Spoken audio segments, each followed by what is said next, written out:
Right, we're going to go straight into it. Naomi's going to start us off with a recap from yesterday.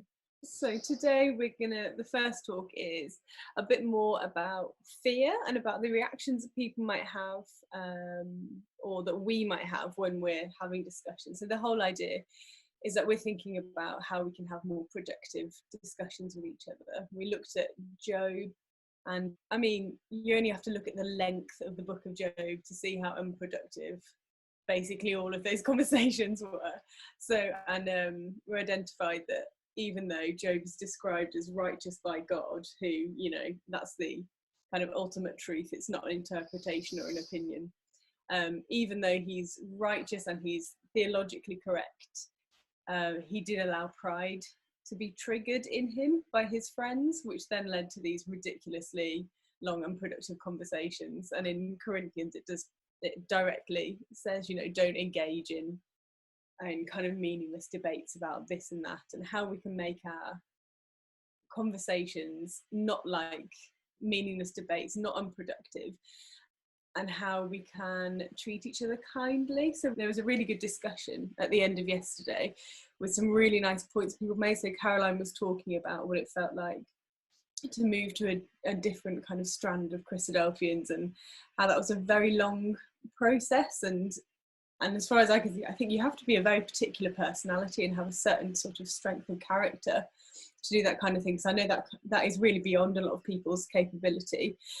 But even so, it was still a very painful situation. It meant some distancing and changes in relationships and things like that. So on whatever scale we're talking, it may not even be sort of moving from one literal tribe to another. It could just be moving to just having a slightly different idea about things.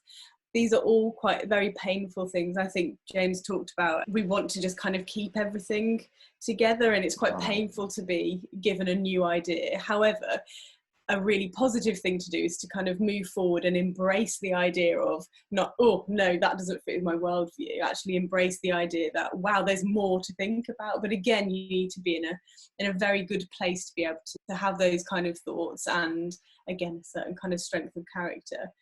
So we're going to talk about the fact that, yeah, when we have challenging conversations with somebody, it's not just the debate that we're having, it's actually kind of what's going on underneath, and there's a deep sense of fear really that we can be sparking off in people. And sometimes if we don't do that kindly, that can actually be a really cruel thing to do, and that beyond any sort of theological point that we're making is far more important. Yeah, that love of Christ comes through in that kindness rather than in the being correct. Mm-hmm. Right, so moving on, we're going to be mapping through fear. So when we have these fear moments, how we're going to think about how we map through them, because it can be like a big dark void in front of us with no path, no light to shine on it. It's like, this place is scary, this new idea I don't like. It could, I've got this slide here from yesterday. It could do this thing where it could change our reality, it could destroy our narrative, it could destroy our worldview. So that when we need to remap things or take an idea and map it onto what we already know and understand, this can be quite a tricky process, because psychologically, fear is often our default. When something new comes into our lives, when something changes, our kind of almost instinct is that fear reaction. It's part of our amygdala in our brains, because we spend our entire lives creating and adapting worldviews and narratives for ourselves, borrowing from our parents, friends, elders, teachers, our culture, the media, our personal experiences.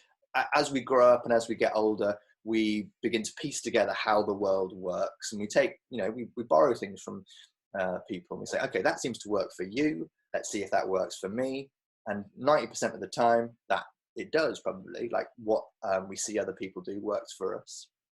We'll think about a little bit about how if you're not neurotypical, then actually maybe 90% of the time other people's maps for things don't work for you.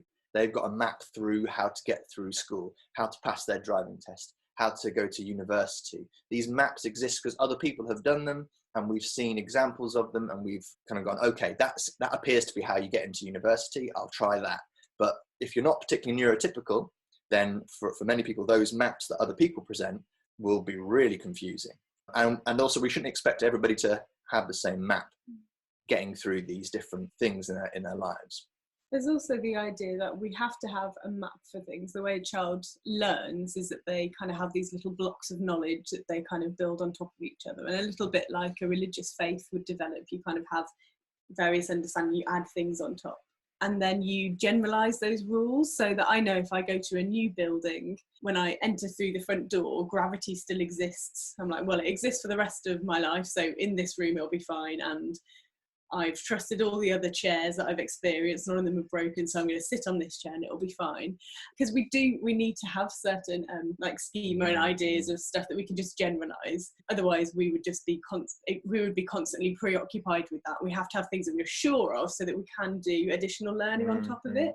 But we have to have that balance. We have to have the things that we're sure of so that we have a place of security and safety, and then we can add learning, kind of useful learning on, but also we can't get too, particularly when it comes to faith, we can't have that previous learning, we can't have it being too rigid. We've got to have a sense of things can move, but yeah, you need to weigh up those two things. Yeah, imagine if you went through life and every chair you sat on broke. You just wouldn't trust chairs. And I think if you're autistic, sometimes that can be a metaphor for how you have conversations with people. Every conversation I had with someone broke. So I'm not going to have any conversations with people. And that can be why people with maybe certain neurological differences can see the world very differently. Make sense? Or was that a bit... Yeah, with autism, it's more not being able to generalize rules and stuff. So that, but also we're not experts in neurology, so let's not go into that. Right, so let's have a look at how people map through fear, okay? Usually we find routines, laws and rituals that help us get from our comfort zone to the other side of this unknown, okay? So classically, in the wilderness, the children of Israel were in a very vast unknown. It's called a wilderness. And they're there, they suddenly have arrived. What the heck do they do? How do they navigate their way through this wilderness? And God presents them with this set of rituals and rules and laws to help them with that, and says, here's a set of guides for you. Okay, so when we have a map through an unknown, we can cope with it better. We need infrastructure. When I say infrastructure, think about like roads, paths, walkways. We need those paths when we talk about challenging topics just as much. Some people can just throw out a challenging topic sometimes into a group, and other people in that group are like, I have no map for how to deal with this challenging topic. And that's where fear comes in. It's like... Would that be an example of growing up in a meeting where no one ever, there's very much just kind of platitudes and the Christadelphian lines and all talks very similar. So... And then if someone stood up maybe at a Bible class or in a talk, said, let's talk about sexuality, everyone would be like, I have no map. I have no map to deal with this conversation.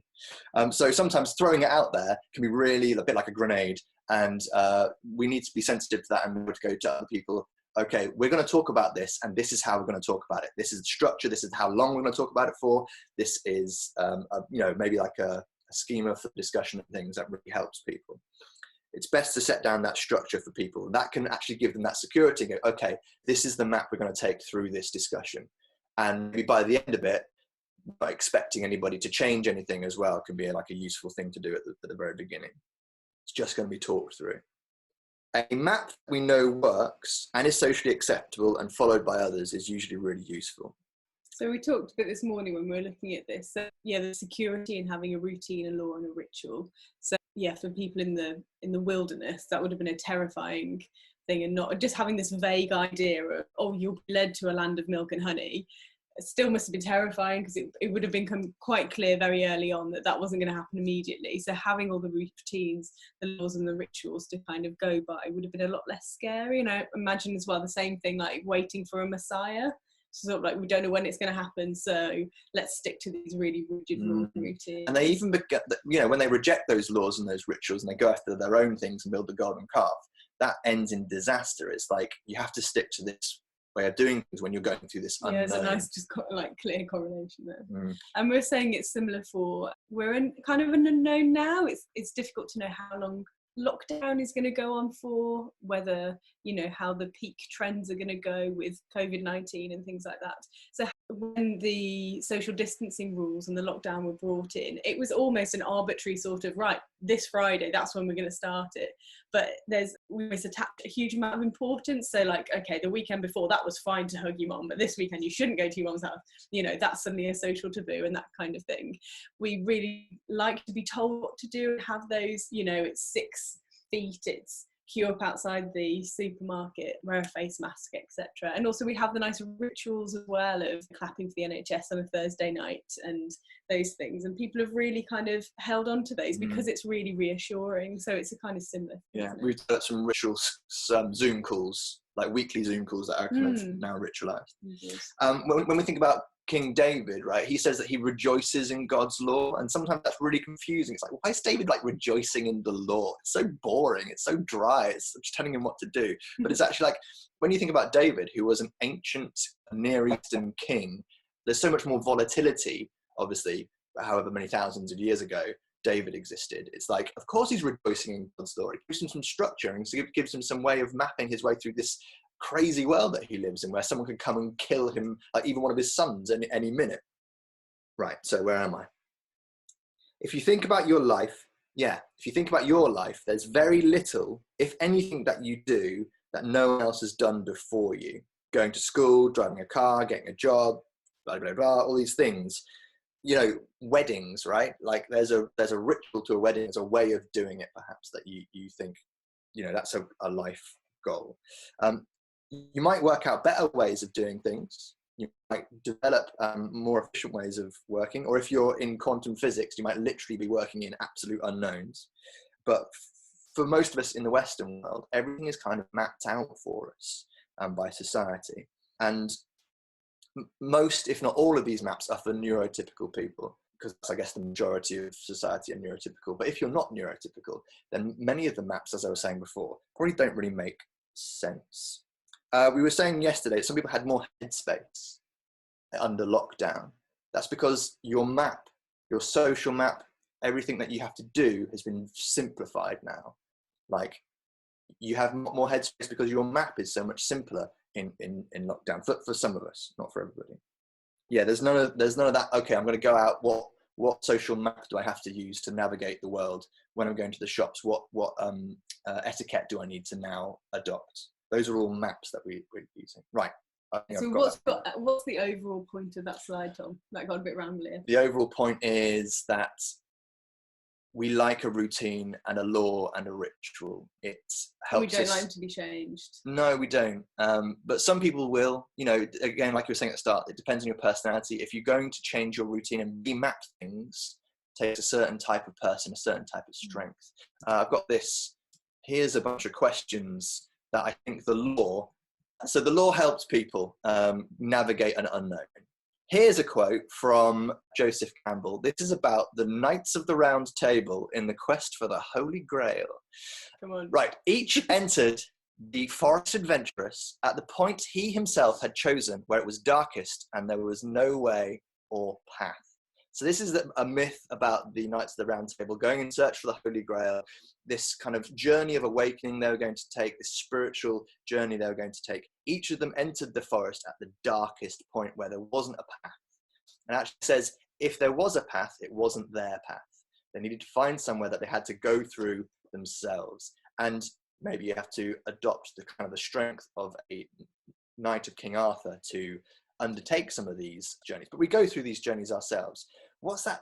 Who's that person at church that maybe we're most scared of? Like, is that where the forest is darkest? Is that the person we maybe need to shine a light on the way that they think and understand them?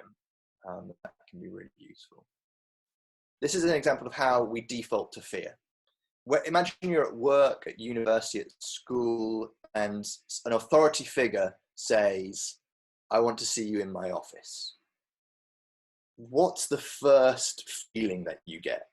I think for most of us, it's going to be like, oh, what have I done wrong? I got here early? Have I done that assignment? Yes. And you go through a list of things. It's like, what could this possibly be about? And you go for fear immediately. And sometimes that's what we do when we say, we want to talk about this particular topic or this particular thing. It can be a kind of, the boss wants to see you. It's like that freeze of fear can happen. So we can help each other by providing more of a map. So if your boss said, I want to see you, and it's about this particular thing, that immediately puts you at ease because you know what it's about, and you can go, okay, that's fine. This is not a position where I'm going to get fired or anything like that. But that, we normally go straight for, oh my word, I'm fired. That's our kind of default. I put this out on the WhatsApp group a couple of days ago. It's an example of, I don't remember what the diagram's called, but this is how we Don't you have the original diagram? I do, yes. So we can have different ways of dealing with things. Usually we have to map through the fear zone before we can get into anything about learning or growing. That was the COVID version. This is the kind of the more general version. So there's our comfort zone where we feel safe and in control. Then we have our fear zone where something new has happened, but I've got no map. I've got no map through this scary thing. So I'm going to maybe find excuses. I'm going to lack in any self-confidence to get through it. I'm going to retreat back into my comfort zone. And there it says as well, be affected by others' opinions, because if you've got less of an idea of what you're doing, you're far more likely to be influenced, aren't you? Yes, yeah. It's like, I have no idea how to get through this fear zone. I'll look to this person. What's that person doing? What's that person doing? Can I follow them? But if we can map through that, if we can progress through that fear zone and overcome that, we can get to a learning zone. The learning zone is where maybe we look for maps. We go, okay, let's search out for what other people have done, find maps, find ways of doing things, test these maps, get through that fear zone using the maps that other people have used. And then the growth zone is probably a zone where you can make your own map. You can find your own way and test it and work in the world in that kind of a way. So I think that is a really interesting picture that we can maybe help us. We're trying to map through fear. And so when these conversations come up and we feel scared, a indication that we're not really prepared for it. And we should probably try and prepare ourselves more for these conversations through these things that we're setting forward, but also by looking at the nuances of these conversations. And that takes a lot of time and a lot of effort. And so we should expect everybody to have done that as well. I think that's important. And I think we shouldn't put pressure on ourselves if we do feel fear when we're being presented with a new idea or something that challenges us. It's perfectly natural that we would feel fear. So not really beating yourself up about it, thinking I need to, progress through to the learning zone. I need to not be scared in any of these situations. It's a default situation. It's our bodies doing that. It's totally normal, and it's a valid thing to have happen. But just being aware of, in an ideal situation, if you can find the support to do so, you can move beyond the fear zone and into more learning. It does take a certain strength and a certain environment to be able to do that. Mm-hmm. When we're looking at the law, obviously when you get to Jesus, love is the answer to all of these questions. If we can look at everything through the lens of love, then the law was redundant. So it becomes less just rule and ritual based and more abstract. So the idea is you have the central tenet of love, that all of the other things you should be able to make your own judgment on. So if you're given the rule of, yes, you should, give your parents a certain amount of money, actually in Jesus' new law of love, it should be, I will love my parents and treat them as though I would like to be treated in my old age, for example, and do more than that. It kind of breaks down those things. But it is a lot more vague and a bit more confusing, and there is a lot more room for interpretation, which makes it a bit more complicated. Yeah, it's the idea of resolution. When you go down to the tiny resolution of the law, it's like, it's this for this situation, this for this situation, and this for this situation. And then when you come up to like this idea of, actually, you're going to use love as our compass, you lose some of that clarity, and there's more interpretation, but hopefully the spirit of love is what kind of can drive you forward. Okay, I'm going to round things up with the next few slides. So all of us, to a greater or lesser degree, react with fear to things that could change our narratives and our worldview. We'll end with this, and we'll maybe have this to think about over tea time, Jesus really undermines the reality of the Pharisees. They had their map about what the Messiah was going to be. They had their way of thinking about it, and it was very secure for them. They were in a position of power and privilege, and their idea of the Messiah upheld their power and their privilege. Jesus comes along and absolutely undermines that in a way that terrifies them. And so they really now staring into a void of, if everything that I've believed isn't true and this guy is the Messiah, well, I need to let go of all my power and my privilege. And that became impossible for them. So rather than try and acknowledge the reality of Jesus as the Messiah, they tried to change Jesus as the Messiah and kill him. So that's a really poignant example of how when you let fear move you and be the thing that directs you, it can be quite damaging. So we need to kind of make a map through fear. We need to understand as much as possible. Nicodemus comes at night, which is the kind of that's the darkness that he's arriving in when he comes to see Jesus. It's unknown. And he's like, who are you? And he just doesn't really understand him. And there's lots of questions there. So we'll pick this up after a break. On the Nicodemus point, so I've just written down 3 things that are really being disturbed when our faith or ideas are challenged. So you've got the psychological element, which is fear of just sort of like, wow, this is new, I'm not sure about this. This is kind of deconstructing my faith. You've got the idea of, if I'm convinced by this, I'm going to have to move into a different tribe of people who think like this. And then you've also got the element of added power and status. So if you're someone who actually has quite a high status position in your church or your group, there's that you are kind of clinging on to. And Nicodemus is a really good point, because I think Nicodemus does know who Jesus is. So it's that idea of, it's often the content of what we're trying to convince someone, or the actual, the content of our point is actually a lower priority, because I think Nicodemus is convinced. I think he knows that Jesus is Jesus, but he only comes out at night because he's like, I've got so much to lose, especially in that point when Christians were persecuted. Yeah, he's that really good point of like, sure, I believe that, but can I really change all these other things about my life and actually follow what I now believe is true? Great. Okay, we'll stop there.